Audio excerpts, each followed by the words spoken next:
Welcome back to my YouTube channel. आप सभी का यूपीएससी प्रीलिम्स टेस्ट सीरीज 2023 में स्वागत है। आज है ज्योग्राफी का टेस्ट नंबर 14, जिसमें हम कवर कर रहे हैं भारत की लोकेशन, उसके स्ट्रक्चर के बारे में, नेचुरल ज्योग्राफी के बारे में, ड्रेनेज सिस्टम, क्लाइमेट के बारे में, natural vegetation, minerals, energy resource, industry और ट्रांसपोर्टेशन। इसको 100 क्वेश्चन में, इन सभी टॉपिक को 100 क्वेश्चन में दिखेंगे इम्पोर्ट। उसके बाद सेपरेट आपको हिंदी और इंग्लिश में, जैसे आपको मिलता है टेलीग्राम चैनल पर, सेपरेट आपको पीडीएफ मिल जाएगी। इसके अलावा हमारी क्लासेस और भी करंट की क्लासेस चालू हो गई, जिसमें इन्वायरमेंट और पॉलिटी की करंट क्लासेस चालू हैं, आप उसको भी देख सकते हैं। इसके अलावा अगर हम बात करें, अब से डेली आपको 3 बजे जो है, शाम के 3 बजे क्लासेस आपको डेली एक टेस्ट की मिलेगी। अब तक टाइम फिक्स नहीं था, लेकिन अब टाइम फिक्स कर दिया गया है। डेली 3 बजे आपको करंट की क्लासेस मिलेंगी, आपको अपडेट मिल जाएगा। अगर आपको क्लासेस थोड़ा सा भी पसंद आ रहा हो तो चैनल को ज़्यादा से ज़्यादा लोगों के पास शेयर कीजिए, लाइक कीजिए, सब्सक्राइब कीजिए, ताकि अपडेट आपको नोटिफिकेशन पहले मिल सके।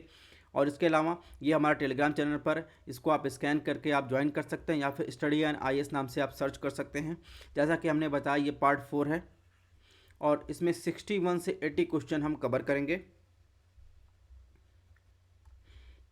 तो चलिए आज के टेस्ट की शुरुआत करते हैं। क्वेश्चन नंबर 61 देखते हैं, पार्ट 4 में क्या पूछा है। भारत में दर्रे के संबंध में निम्नलिखित कथनों में कौन सा कथन सबसे उपयुक्त है। ऑप्शन एक पूछा है लिपू लेख दर्रा। ठीक है, लिपू लेख दर्रा जो है, इसमें पूछा है लिम्फियाधुरा दर्रा लिपुलेख दर्रे के दक्षिण में स्थित है। ऑप्शन बी माना दर्रा खांगचेजोंगा बायोस्फीयर रिजर्व में है। ऑप्शन सी पालघाट दर्रा नीलगिरी और इलायची कार्डमम पहाड़ियों के बीच स्थित है। ऑप्शन डी जवाहर सुरंग को बनिहाल दर्रे के नाम से जाना जाता है। तो भारत में दर्रे के संबंध में सबसे कौन सा कथन सबसे उपयुक्त है, इसमें आपको बताना है।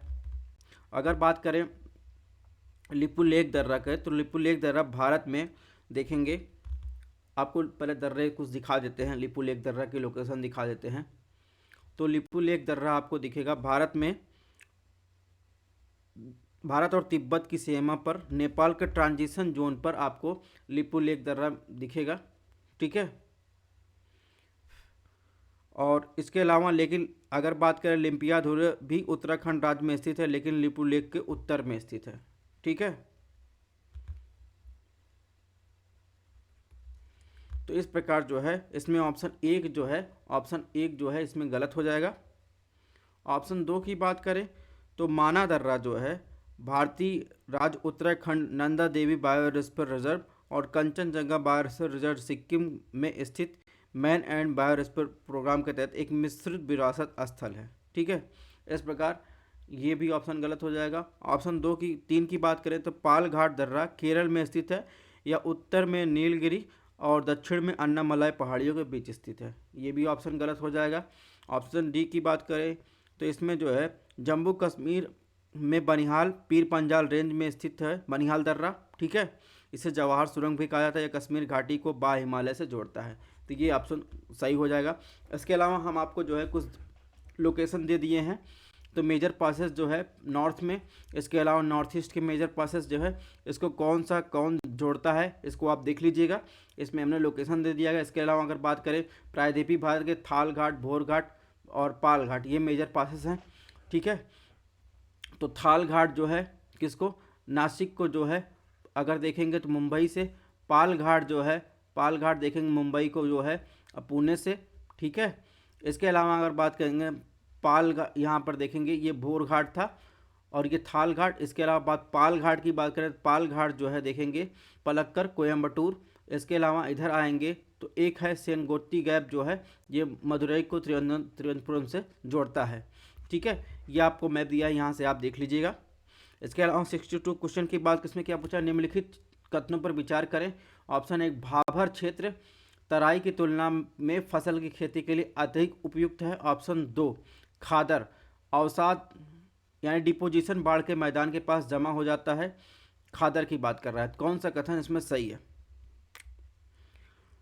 तो अगर बात करें तो ऑप्शन एक की, तो भाभर जो होता है वो शिवालिक की तलछटी के समानांतर चलने वाला एक संकरा क्षेत्र होता है। ये भाबर है। इसके अगर बात करें, ये शिवालिक हिमालय है, सबसे एक्सटर्नल हिमालय की बात करें तो ये एक संकरा क्षेत्र होता है और अपने ढलान के अंत में स्थित होता है। शिवालिक के ढलान के अंत में पाया जाता है और इसी क्षेत्र में इसलिए इसके साथ नदी निक्षेप जुड़े होते हैं। यहाँ पर धाराएं, नदियाँ आमतौर जो है गायब हो जाती। गायब क्यों हो जाती हैं? जैसे हिमालय से नदियाँ आई तो यहाँ पर जो है बड़े बड़े पत्थर पाए जाते हैं, मतलब बड़े बड़े पत्थर के टुकड़े होते हैं, ठीक है। उनमें क्या होती है, नदियाँ जो है गायब हो जाती हैं। यह आपको ध्यान रखना है। और तराई क्षेत्र जो है भाबर के जो है दक्षिण में जो है पाए जाते हैं, साउथ में। और इन क्षेत्रों में नदियाँ निकलती हैं, यानी जो भाबर में नदियाँ गायब हुई रहती हैं वो तराई में आकर छोटे छोटे जो गढ़ हैं वो यहाँ आकर निकलती हैं, ठीक है। इसलिए भाबर की तुलना में ये क्षेत्र जो है फसलों की खेती के लिए अधिक उपयुक्त होते हैं। इस प्रकार ऑप्शन 1 जो है इसमें गलत हो जाएगा। ऑप्शन 2 की बात करें तो जलोढ़ मैदान जो है खादर और भांगर के बीच विभाजित करता है, ठीक है। खादर और बांगर के बीच जो है जलोढ़ मैदान जो है विभाजित करता है। भांगर जो होता है ये क्या होता है, ये पुराने यानी ओल्ड जो है डिपोजिशन यहाँ पाया जाता है और नदियों के बाढ़ के मैदान से दूर जमा हो जाता है। जबकि खादर की बात करें तो खादर ये नदियों के पास जमा होता है, यहाँ पर जो है न्यू सॉइल आपको मिलेगी, ठीक है। तो इस प्रकार ये ऑप्शन सही है, इसमें ऑप्शन बी सही होगा। अब इसमें एक चीज़ और आपको क्या ध्यान रखना है, क्वेश्चन पूछा जाता है इसमें क्रम दे देता है, यानी भाबर, तराई और बांगर, खादर का क्रम दे देगा, या अगर देगा भाबर, बांगर और खादर का क्रम दे देगा। तो आपको नॉर्थ से साउथ, साउथ से नॉर्थ का क्रम आपको ध्यान रखना है, ठीक है। इसके अलावा आपको एक चीज़ ध्यान रखना है, भांगर का संबंध ओल्ड डिपोजिशन यानी ओल्ड सॉइल से है, खादर का संबंध न्यू सॉइल से है। भाबर में क्या होता है, नदियाँ विलुप्त हो जाती, तराई में आकर निकल जाती हैं, ठीक है। क्वेश्चन नंबर 63 की बात करें, इसमें क्या पूछा है, भाबर, तराई, खादर और भांगर मिलकर जलोढ़ मैदान बनाते हैं। ऑप्शन 2 ब्रह्मपुत्र मैदान का अधिकांश हिस्सा अरुणाचल प्रदेश राज्य में स्थित है। तो अभी मैंने बताया कि उत्तरी मैदान भाबर, तराई और जलोढ़ मैदान में विभाजित किया जाता है। जलोढ़ मैदानों को आगे खादर और बांगर में विभाजित किया जाता है, ठीक है। इसलिए भाबर, तराई जलोढ़ मैदान का हिस्सा नहीं बनते हैं, ठीक है। तो जलोढ़ मैदान का हिस्सा जो है भाबर और तराई जो है नहीं बनते हैं। इसके अलावा जलोढ़ मैदान का हिस्सा कौन है, यानी भाबर, तराई नहीं बनते बल्कि खादर और बांगर बनते हैं, ठीक है। इस प्रकार जो है इसमें देखेंगे, इसमें ऑप्शन 1 जो है वो गलत हो जाएगा। ऑप्शन 2 की बात करें तो ऑप्शन 2 जो अधिकांश, अगर ब्रह्मपुत्र मैदान की बात करें तो असम राज्य में स्थित है, अरुणाचल प्रदेश में नहीं, ठीक है। ब्रह्मपुत्र का अधिकांश हिस्सा असम राज्य में है, तो इस प्रकार ये भी गलत हो जाएगा। इसमें जो है अगर बात करें तो इसमें ऑप्शन डी जो है सही होगा। क्वेश्चन नंबर 64 देखते हैं। 64 में क्या पूछा है, निम्नलिखित कथनों पर विचार करें। ऑप्शन 1 पश्चिमी घाटों की ऊंचाई दक्षिण की ओर बढ़ती है, ठीक है। पश्चिमी घाट की ऊंचाई दक्षिण की ओर बढ़ती, ये पूछा है। इसके अलावा पूर्वी घाट कम ऊंचाई के साथ निरंतर है। ऑप्शन 3 बुंदेलखंड दक्कन के पठार का ऊपरी भाग में बनाता है। सही उत्तर आपको बताना है। तो आपने कभी अगर देखा होगा कि पूर्वी घाट की तुलना में पश्चिमी घाट जो है कंटिन्यूअस पाया जाता है, यानी निरंतर ऊंचाई वाले हैं, ठीक है। पूर्वी घाट कम ऊंचाई वाला है, पश्चिमी घाट अधिक ऊंचाई वाला है। पश्चिमी घाट की अन्नामलाई पहाड़ियों पर स्थित सबसे ऊंची चोटी है अन्नामुडी के साथ पश्चिम में स्थित सबसे ऊंची दक्षिण की ओर बढ़ती है। तो इस प्रकार देखेंगे पश्चिमी घाटों की ऊंचाई जो है दक्षिण की ओर बढ़ती है, ये बात सही है।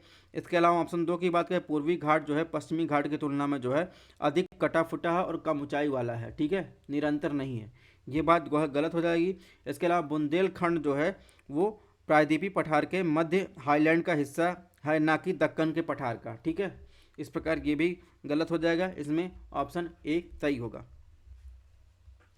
अब मैप देख लीजिएगा, इसमें जो प्रायद्वीपीय बुंदेलखंड जो है वो प्रायद्वीपीय पठार के जो है मिड हाईलैंड का हिस्सा है, दक्कन के पठार का नहीं है, ठीक है। डेक्कन प्लेटू ये है और ये सब प्रायद्वीपीय पठार का हिस्सा है। तो बुंदेलखंड ये है, ठीक है।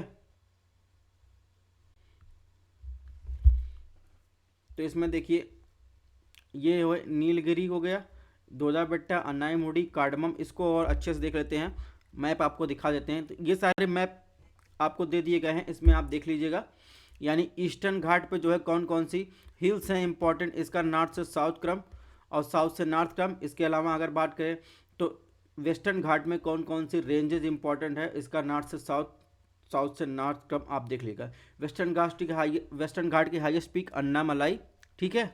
और ईस्टर्न घाट की हाईएस्ट पीक अगर बात करें अरमाकोंडा, या अगर बात करें तो इसका नाम जिंदागढ़ पीक है, ठीक है। इसके अलावा वेस्टर्न घाट ईस्टर्न घाट का मिलन जंक्शन की बात करें कहाँ मिलता है, तो आपको बताना है नीलगिरी हिल्स पर ये आकर ये जंक्शन है मिलता है, ठीक है, ये जंक्शन है बीच में।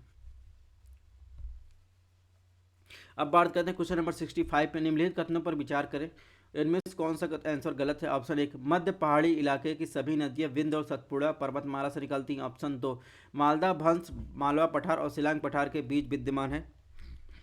तो अगर ऑप्शन ए की बात करें तो विंध्य रेंज और कैमूर श्रेणी कई नदियों का उद्गम स्थल है। यहाँ यमुना की अधिकांश सहायक नदियाँ यहीं से निकलती हैं, हालांकि बनास नदी अरावली से निकलती है, यहाँ एक अपवाद है, ठीक है। तो विंध्य और सतपुड़ा नहीं, विंध्य और कैमूर रेंज जो है यहाँ से अधिकांश नदियाँ निकलती हैं, तो इस प्रकार ये ऑप्शन गलत हो जाएगा। ऑप्शन 2 की बात है, मालदा भ्रंश जो है राजमहल हिल्स छोटा नागपुर और मेघालय शिलांग के बीच विद्यमान है, ठीक है। तो ये मालवा का पठार, इसमें कोई रोल नहीं है, इस प्रकार ये भी गलत हो जाएगा। तो इसमें जो है इसमें 1 और 2 दोनों गलत है। तो देखिए ये विंध्य रेंज है और इसके अलावा अगर देखेंगे कैमूर हिल्स है, ठीक है।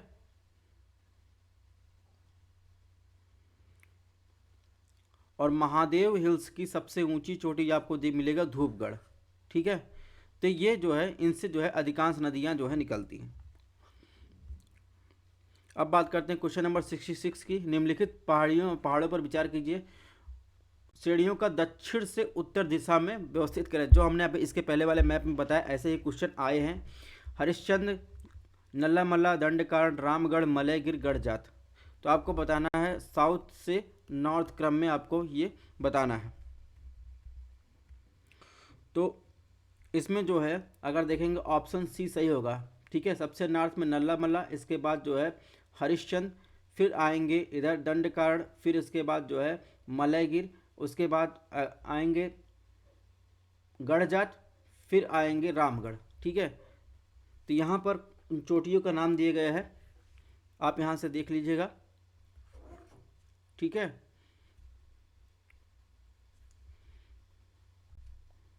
गढ़जात हिल जो है सबसे लास्ट में है, ठीक है। सॉरी, रामगढ़ जो है सबसे लास्ट में है, उसके बाद जो है गढ़जात है। तो नॉर्थ से साउथ, साउथ से नॉर्थ क्रम आप देख लीजिएगा।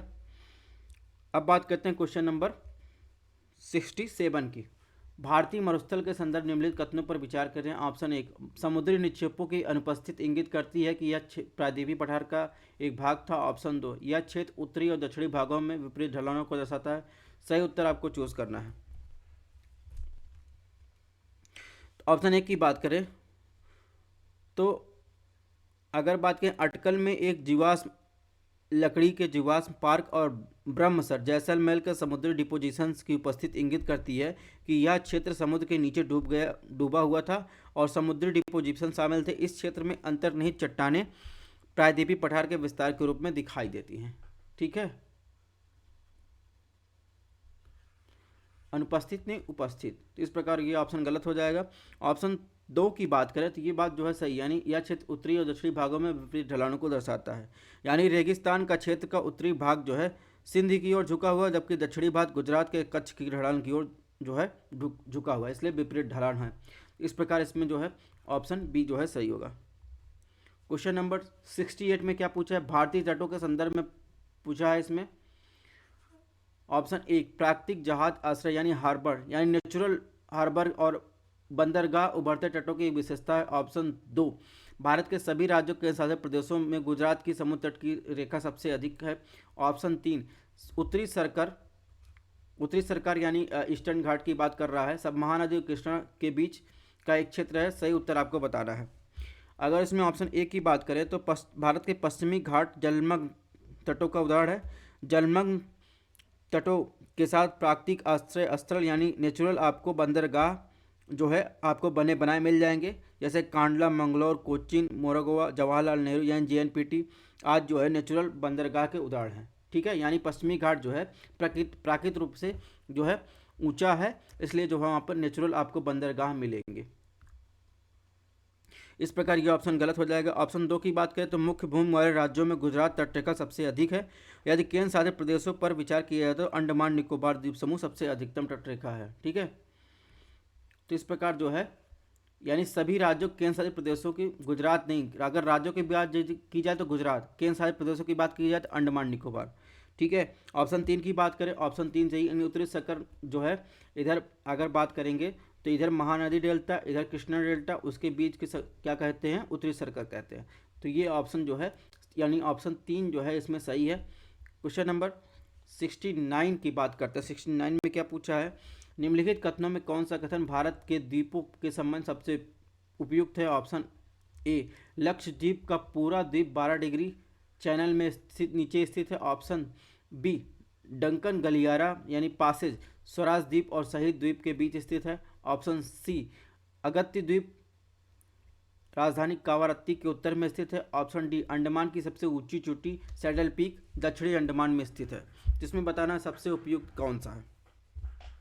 अगर लक्षद्वीप की बात करें तो लक्षद्वीप के कुछ हिस्से 12 डिग्री चैनल के जो है ऊपर स्थित हैं। ठीक है, नीचे नहीं, ऊपर स्थित है। इस प्रकार ये ऑप्शन गलत हो जाएगा। अंडमान में अगर डेक्कन पासेस की बात करें तो दक्षिणी अंडमान और लिटिल अंडमान के बीच स्थित है। ठीक है, ये भी गलत हो जाएगा। लक्षद्वीप को अगर बात करें, अगली द्वीप राजधानी कावारत्ती के उत्तर में स्थित है।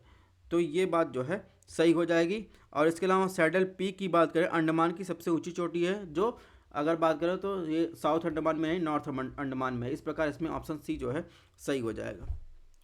अब इसमें जो है कुछ मैप दे दिया गया है। 10 डिग्री चैनल जो है किसको किसको जो है अलग करता है। 10 डिग्री चैनल लिटिल अंडमान को कार निकोबार से अलग करता है। ठीक है, ये north Andaman, middle Andaman, north Andaman में सैडल पीक आपको मिल जाएगी।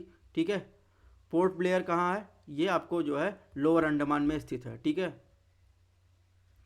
इसके अलावा इधर आएंगे तो इसमें भी कुछ नेवल स्टेशन है, आईएनएस कोहासा, और पोर्ट ब्लेयर हार्बर है, नावल एयर स्टेशन है इंटरनेशनल एयरपोर्ट का। इसके अलावा ये कार निकोबार से भी। इसके अलावा ग्रेट निकोबार की बात करें तो कैंपेल बे है, या आईएनएस बाज नावल एयर स्टेशन स्थित है।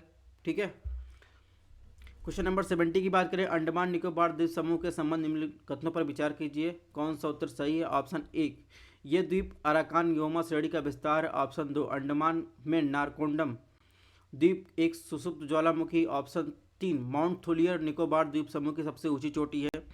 तो इसमें बताना है कौन सा उत्तर आपको सही है। अगर अंडमान और निकोबार द्वीप समूह को अराकान योमा श्रेणी का विस्तार जो है माना जाता है। ठीक है, और जो म्यांमार और भारतीय राज्यों में असम, नागालैंड, मणिपुर, मिजोरम से होकर गुजरती है। तो ये बात सही है, ये अराकान योमा जो है श्रेणी का विस्तार है। इसके अलावा ऑप्शन 2 की बात करें, उत्तरी अंडमान में स्थित नारकोंडम द्वीप एक जो है सुसुप्त यानी सुप्त ज्वालामुखी का उदाहरण, ये बात भी सही है। ऑप्शन 3 की बात करें तो माउंट थुलियर निकोबार द्वीप समूह की सबसे ऊंची चोटी है। यह द्वीप ग्रेट निकोबार समूह में स्थित है, ये बात भी सही है। यानी इसमें 1, 2, 3 तीनों सही है। क्वेश्चन नंबर 71 में क्या करें, इसके पहले हम आपको कुछ बता दें, कुछ अभी नाम चेंज किए गए हैं। ठीक है, यानी अंडमान निकोबार में 21 जो है आइलैंड का नाम जो है चेंज किया गया, ये लिस्ट दी गई है। करंट में का मुद्दा है, आप यहाँ से देख लीजिएगा। इसकी PDF मेरे टेलीग्राम चैनल पर मिल जाएगी, या इसको वीडियो पॉज करके आप देख सकते हैं। ठीक है, इसके अलावा अगर बात करें साउथ अंडमान में देखेंगे पोर्ट ब्लेयर में, तो रोज आइलैंड जो है नेताजी सुभाष चंद्र बोस आइलैंड के रूप में इसको नामित किया गया था। इसके अलावा जो नाइल आइलैंड है इसे शहीद द्वीप के रूप में। इसके अलावा अगर हेवलॉक आइलैंड जो है स्वराज द्वीप के रूप में इसे नामित किया गया है। इसके अलावा 21 आइलैंड का नाम दिया गया है। कभी इसमें क्वेश्चन आ सकता है, आप यहाँ से जो है PDF देख लीजिएगा या वीडियो पॉज करके देख लीजिएगा। क्वेश्चन नंबर 71 की बात करें, इसमें लक्षद्वीप के संबंध में निम्नलिखित कथनों पर विचार करें। ऑप्शन 1, आड्रोडाइट लक्षद्वीप में द्वीपों में सबसे बड़ा समूह है। ऑप्शन 2, मिनिकॉय द्वीप 9 डिग्री चैनल के माध्यम से शेष द्वीप से अलग होता है। सही उत्तर आपको बताना है। तो लक्षद्वीप का सबसे बड़ा द्वीप जो है एड्रोड द्वीप है, जो मिनिकॉय द्वीप को लक्षद्वीप का दूसरा सबसे बड़ा द्वीप है। तो इस प्रकार ये जो है ऑप्शन 1 की बात करें, ऑप्शन 1 सही है। ऑप्शन 2 की बात करें तो मिनिकॉय द्वीप लक्षद्वीप का सबसे दक्षिणी द्वीप है, और शेष द्वीप लक्षद्वीप को 9 डिग्री चैनल के माध्यम से अलग करता है, ये बात भी सही है। तो इस प्रकार इसमें ऑप्शन सी जो है सही होगा। अब आपको हम थोड़ा सा मैप दिखा देते हैं लक्षद्वीप का। ठीक है, ये लक्षद्वीप का मैप है। ये 9 डिग्री चैनल है, ये मिनिकॉय आइलैंड है, ठीक है। इधर भी देखिए लक्षद्वीप का दिया गया है, इसके बारे में आप जो है यहाँ से देख लीजिएगा। क्वेश्चन नंबर 72 की बात करें, निम्नलिखित कथनों पर विचार कीजिए। ऑप्शन 1, नदी का जल ग्रहण क्षेत्र नदी के स्रोत के पास स्थित होता है। ऑप्शन 2, एक नदी का अपवाह बेसिन सहायक नदियों को छोड़कर मुख्य धारा द्वारा बनाता है। ऑप्शन 3, एक बड़े भौगोलिक क्षेत्र से परिबद्ध अपवाह बेसिन जल विभाजक बनाता है। कौन सा उत्तर इसमें गलत है? अगर बात करें इसमें ऑप्शन 1 की, तो जल ग्रहण क्षेत्र को उस क्षेत्र के रूप में परिभाषित किया जाता है जहां से नदियों को पानी मिलता है, इसलिए यह नदी के स्रोत के पास स्थित होता है, ठीक है। तो इस प्रकार ऑप्शन 1 जो है सही। ऑप्शन 2 की बात करें, यह नदी का अपवाह बेसिन उसकी सहायक नदियों सहित नदी द्वारा अपवाहित किया गया संपूर्ण जो है भौगोलिक क्षेत्र को शामिल करते हैं। यानी जो ड्रेनेज बेसिन होता है उसमें उसकी सहायक नदियाँ, मुख्य नदियाँ, जो एरिया होता है वो जितना क्षेत्र शामिल होता है उसको ड्रेनेज बेसिन कहते हैं। ये इस प्रकार जो है ये ऑप्शन जो है तो गलत हो जाएगा, यानी सहायक नदी को छोड़कर बात कर रहा है तो ये ऑप्शन गलत हो जाएगा। ऑप्शन 3 की बात करें, ऑप्शन 3 जो भी गलत है, यानी एक नदी का अपवाह बेसिन एक बड़े क्षेत्र से बना होता है जबकि जल विभाजक जो होता है वो छोटे क्षेत्र होते हैं। छोटे छोटे नालों या नालों के जल ग्रहण क्षेत्रों को जल विभाजक माना जाता है। तो इस प्रकार इसमें 2 और 3 गलत है, यानी ऑप्शन बी जो है सही है। क्वेश्चन नंबर 73 में क्या पूछा है, निम्नलिखित नदियों पर विचार कीजिए। नदियों को पश्चिम से पूर्व की दिशा में व्यवस्थित करें। सिंध, सोन, मयूराक्षी, केन। तो अगर बात करें इसमें जो है पश्चिम से पूर्व की, तो इसमें जो है पहले सिंध आएगा, ये तो बात सही है। इसके बाद केन नदी आएगी, इसके बाद आएंगी सोन नदी, फिर ये मयूराक्षी नदी, ठीक है। इसमें ऑप्शन बी जो है सही होगा। मयूराक्षी नदी अगर बात करें झारखंड के त्रिकुट पहाड़ियों से होता है, जो पश्चिम से पूर्व की ओर जो अगर बात करें तो इसका ध्यान रखना है कहाँ से इससे क्वेश्चन आ चुका है, झारखंड के त्रिकुट पर्वत से ये निकलता है। तो इसमें ऑप्शन बी सही होगा। अब आपको कुछ मैप दिखा देते हैं। तो ये इंडस रिवर सिस्टम है, इसके बारे में दिया गया है, क्लासेस हो चुकी हैं भारत की महत्वपूर्ण नदियों के बारे में, आप यहाँ से देख लीजिएगा। इसके अलावा बात करें तो ये गंगा रिवर सिस्टम का भी यहाँ दे दिया गया है, या आप वीडियो पॉज करके आप देख सकते हैं कौन सी नदी कहाँ से निकल रही है। तो इसमें केन की बात की गई थी, तो केन बेतवा नदी ये है, केन यहाँ है, फिर सोन यहाँ है, फिर झारखंड के यहाँ त्रिकुट पर्वत से आपको मिल जाएगा तो वो मयूराक्षी नदी, ठीक है। अब बात करते हैं, ये पंच प्रयाग के बारे में दिया गया, कुछ एक्स्ट्रा आपको दे दिया गया, आपको अगर ना पता हो तो आप यहाँ से देख लीजिएगा कौन कौन से प्रयाग मिलकर बनते हैं। अब बात क्वेश्चन नंबर 74 की। 74 में पूर्ववर्ती धाराएं आपस की सतह के में उत्थान के बावजूद अपने प्रवाह बनाए रखती हैं। ऑप्शन 2, परिणामी धाराएं आसन्न सतह के ढलान के अनुसार बहती हैं, यानी consequented stream flow according the slope to adjoining surface. कौन सा उत्तर इसमें सही है? अगर गंगा नदी पूर्ववर्ती नदी का उदाहरण है, ठीक है, सॉरी अगर नहीं, गंगा नदी पूर्ववर्ती नदी का उदाहरण है ही, ठीक है। ये नदियाँ आसपास के भूभाग के उत्थान से पहले उत्पन्न होती हैं जो पहाड़ी क्षेत्रों के माध्यम से अपने मूल प्रवाह को बनाए रखती हैं। तो इस प्रकार इसमें ऑप्शन 1 सही। ऑप्शन 2 की बात करें तो दूसरी ओर अगर बात करें तो कॉन्स्टिक्यूंट यानी परिणामी धाराएं समीपवर्ती सतह या पहाड़ों के ढलान के अनुसार बहती हैं जहां वे उत्पन्न होती हैं। इस प्रकार ऑप्शन बी भी इसमें सही है, यानी ऑप्शन 2 भी सही। इस प्रकार इसमें जो है ऑप्शन सी जो है सही होगा। क्वेश्चन नंबर 75 की बात करें, 75 में नदियां दिया गया है, उसके उद्गम राज्य की बात की गई है। महानदी का उद्गम राज्य उड़ीसा, कावेरी केरला यानी केरल, तापी गुजरात, कृष्णा कर्नाटक। सही उत्तर आपको बताना है। तो महानदी का उद्गम अगर बात करेंगे तो महानदी का उद्गम सीवा छत्तीसगढ़ के पास हुआ है, ठीक है। और कावेरी नदी की बात करें तो कावेरी नदी का उद्गम कर्नाटक के कोडुग के पास हुआ है, ब्रह्मगिरी पहाड़ियों से। तापी नदी का उद्गम मध्य प्रदेश के बैतूल पठार से हुआ है। कृष्णा नदी महाबलेश्वर महाराष्ट्र के पास से निकली। इस प्रकार इसमें ऑप्शन डी यानी कोई सुमेलित नहीं है। अब ये नदियों का मैप दिया गया है। महानदी देखिए कहाँ से निकलता है, महानदी का मैप दिया गया है। अब इसके बाद कावेरी नदी कहाँ से निकलती है, तो कावेरी नदी का मैप दे दिया गया है। ऐसा सेपरेट आपको मैप कहीं नहीं मिलेगा नहीं। कृष्णा नदी का उद्गम कहाँ से निकलता है, कृष्णा नदी का मैप दे दिया गया है। इसके अलावा अमरकंटक से देखेंगे, इधर इधर तापी जो है सतपुड़ा से निकलती है, ठीक है।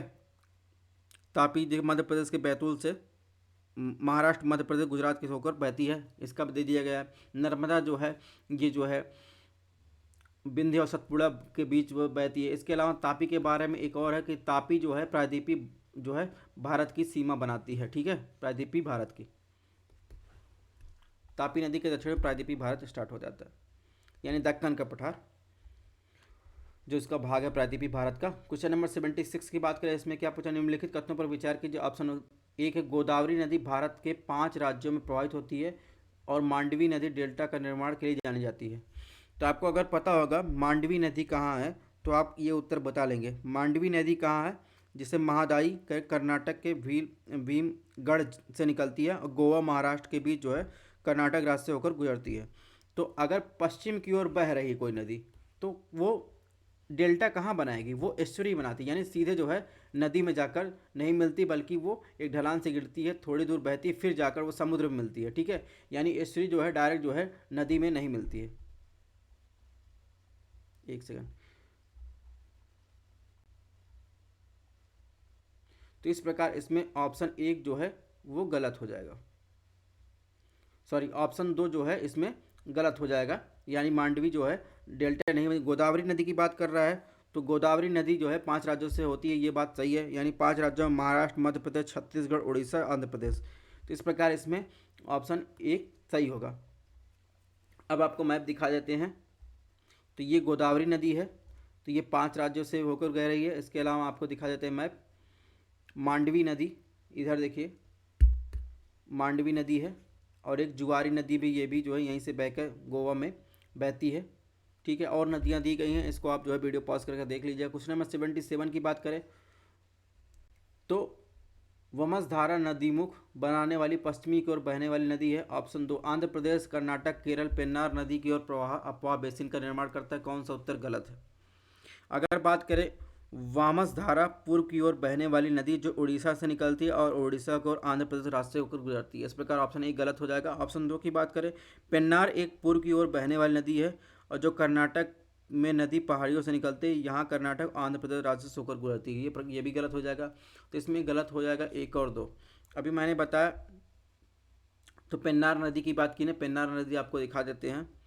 तो पेन्नार नदी देखिए, ये पेन्नौर नदी है, और एक नदी जो आपको बताया जो वमसधारा, वो उड़ीसा राज्य से निकलती है और उड़ीसा आंध्र प्रदेश से जो है होकर बहती है। ये वमसधारा की बात की गई है। यहाँ पर देखिए मैप में दिया गया है, सारी नदियाँ आपको छोटी छोटी नदियाँ दी गई है, आपसे कोई नदी छूटेगी नहीं। क्वेश्चन नंबर 78 की बात करें, निम्नलिखित कथनों पर विचार के सही उत्तर आप चूज करना है। ऑप्शन एक, पेरियार केरल की सबसे बड़ी नदी है। ऑप्शन दो, वेम्बनाड झील लेगून झील का उदाहरण है।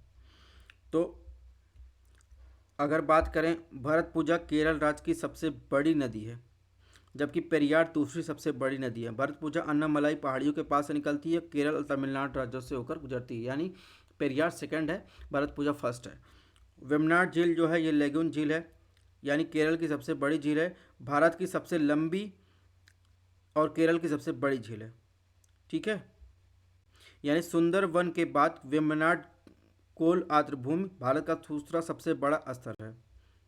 ठीक है, और क्या केरल के बैक वाटर जो है का हिस्सा है, स्थानीय रूप से इसे कयाल कहा जाता है, और यह एक लेगून का उदाहरण भी है। तो इस प्रकार इसमें ऑप्शन दो जो है सही हो जाएगा, यानी इसमें कौन सही, ऑप्शन दो जो है सही है। क्वेश्चन नंबर 79 में क्या पूछा है, तो ये जो है नदियाँ दी गई हैं, इसमें जो है फिर से आप देख लीजिएगा, ये भरतपुजा है, ये फर्स्ट है केरल की, इसके बाद पेरियार सेकंड है। ठीक है, और इसमें दिया माही, ये एक ऐसी रिवर है जो इंडिया को जो है ट्रॉपिक ऑफ कैंसर से 2 बार काटती है। ठीक है, तो ये छोटे छोटे फैक्ट आप ध्यान में रखिएगा। क्वेश्चन नंबर 79 में देखिए क्या पूछा है, हिमालयी नदियों में जल का निर्वहन वर्ष भर स्थिर रहता है। ऑप्शन दो, हरीके आर्द्रभूमि सतलुज और ब्यास नदी के संगम पर स्थित है। ऑप्शन तीन, हिमाचल प्रदेश में वेरीनाग जलप्रपात झेलम नदी के उद्गम स्थल पर स्थित। कौन सा सही उत्तर है? अगर बात करें ऑप्शन एक की, तो ऑप्शन एक सही नहीं है। हिमालय की नदियाँ 12 मासी होती है, लेकिन उनका निर्वहन पूरे वर्ष भर स्थिर नहीं रहता। यानी अगर गंगा की बात करें तो अगस्त सितंबर के महीनों के दौरान अधिकतम जो है उसमें फ्लो अनुभव मिलता है, जबकि भारतीय मानसून के दौरान जनवरी और जून के महीनों के दौरान इसका न्यूनतम जो है निर्वहन होता है। तो इस प्रकार ये ऑप्शन गलत हो जाएगा। ऑप्शन दो की बात करें, हरीके आर्द्रभूमि सतलज और ब्यास नदी के संगम पर स्थित या पंजाब में स्थित एक जो है रामसर साइट भी है, ये ऑप्शन सही है। ऑप्शन तीन की बात करें, ऑप्शन तीन जो है गलत है, यानी वेरीनाग की बात करें कश्मीर घाटी के पीर पंजाल सिड से गिरपत से वेरीनाग जलप्रपात से झेलम नदी का उद्गम होता है। वेरीनाग झरना जम्मू कश्मीर के अनंतनाग जिले में स्थित है। ठीक है, इस प्रकार ये ऑप्शन जो है गलत हो जाएगा, यानी इसमें ऑप्शन बी जो है सही होगा। क्वेश्चन नंबर 80 की बात करें। 80 के पहले आपको दिखा दें, जो झेलम नदी है, झेलम नदी ये है पीर पंचाल रन से वेरीनाग झील है, यहाँ से निकलता है। ठीक है, अब आपको क्वेश्चन नंबर 80 में देखते हैं। निम्नलिखित कथनों पर विचार कीजिए। रेणुका झील हिमाचल प्रदेश में स्थित मीठे पानी की कृत्रिम झील है। ऑप्शन 2, यह राज्य में स्थित एकमात्र जो है रामसर स्थल है। सही उत्तर आपको बताना है। तो अगर रेणुका झील की बात करें, हिमाचल प्रदेश राज्य में स्थित सबसे बड़ी प्राकृतिक झील है। ठीक है, यानी कृत्रिम नहीं, नेचुरल झील है। यह ऑप्शन गलत हो जाएगा। ऑप्शन 2 की बात करें, रेणुका जो है वेटलैंड हिमाचल प्रदेश की एकमात्र जो है आर्द्रभूमि नहीं है। हिमाचल प्रदेश में 3 और स्थल हैं, कांगड़ा में पोंग बांध, सिरमौर में रेणुका, लाहौल और स्पीत में चंद्रताल। ठीक है, यानी एकमात्र नहीं है, इस प्रकार ये भी ऑप्शन गलत। यहाँ इसमें ऑप्शन डी जो है सही होगा। तो ये रेणुका लेक है, वेटलैंड इंटरनेशनल इम्पोर्टेंट है। तो इसी के साथ दोस्तों हमारा जो है 80 क्वेश्चन का टारगेट पूरा हुआ। इसकी पीडीएफ आपको हमारे टेलीग्राम चैनल पर मिल जाएगी। Thanks for watching. अगर आपको टेस्ट पसंद आया हो चैनल को लाइक सब्सक्राइब शेयर कीजिए ताकि नोटिफिकेशन आपको पहले मिल जाए। ध्यान रखिएगा वीडियो 3 डेली जो है 3 बजे शाम को आपको मिल जाएगी।